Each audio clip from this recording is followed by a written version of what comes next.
Today I'm going to be discussing a family that I met on numerous occasions when I was the landlord of a notorious Salford pub. Well, in fact, I tell a lie, I wasn't actually the landlord because I wasn't allowed to be because of my football past. Someone else was the landlord, but inevitably I ran the boozer.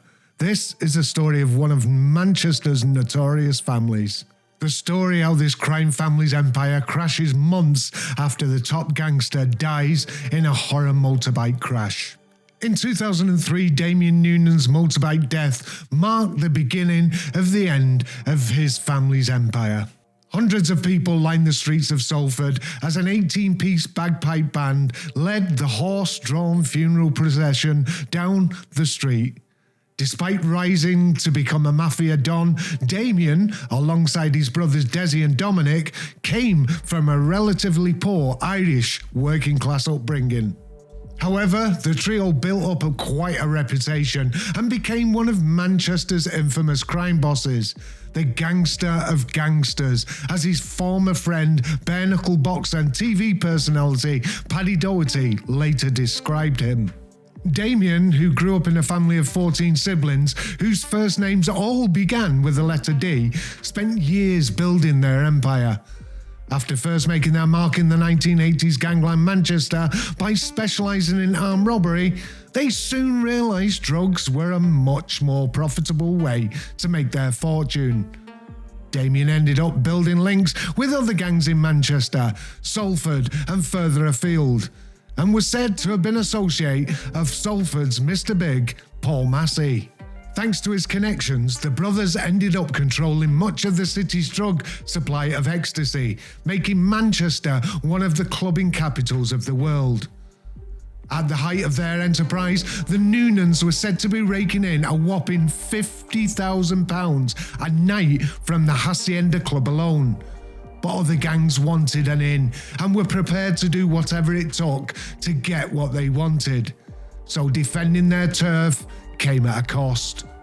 However, the empire the brothers had spent years violently building eventually came crashing down in the space of just 18 months.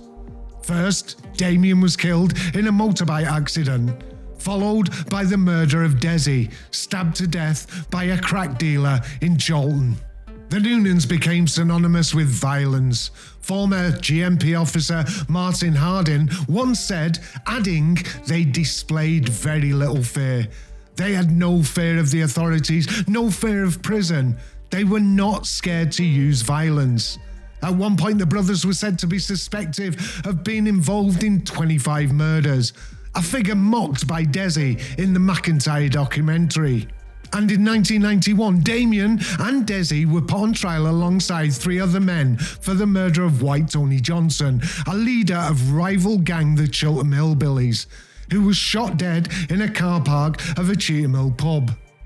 But a jury failed to reach verdicts and a retrial was ordered, which saw Desi tried again alongside 2 other people. This time, one defendant was cleared and the jury failed to reach a verdict on Damien Noonan and another defendant.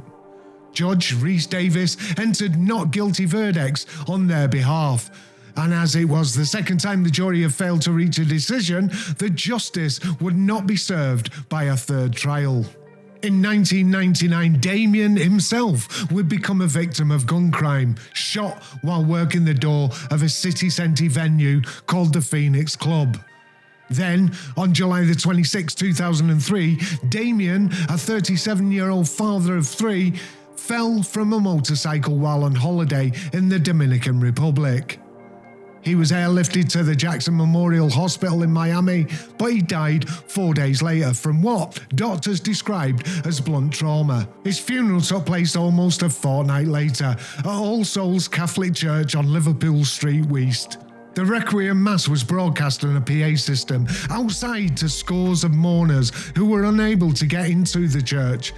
He was buried at St Joseph's Cemetery in Moston, Manchester. On his imposing black and gold headstone, the family inscribed, "Our family chain is broken, nothing seems the same." With Damion gone, it was a beginning of the end for the Noonan dynasty. In March 2005, Desi was stabbed to death by a drug dealer, Yardie Derek McDuffus, at a house on Chorlton's Merseybank estate, a couple of miles away from Whalley Range Street, where the brothers grew up. His death, aged just 45, came just days before the Channel 5 documentary about the brothers was shown.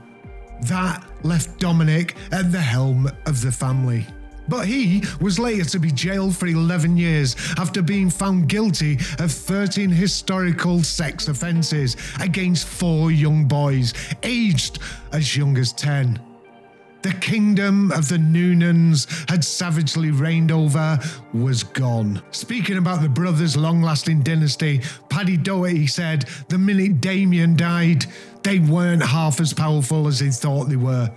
He was the gangster of gangsters in Greater Manchester.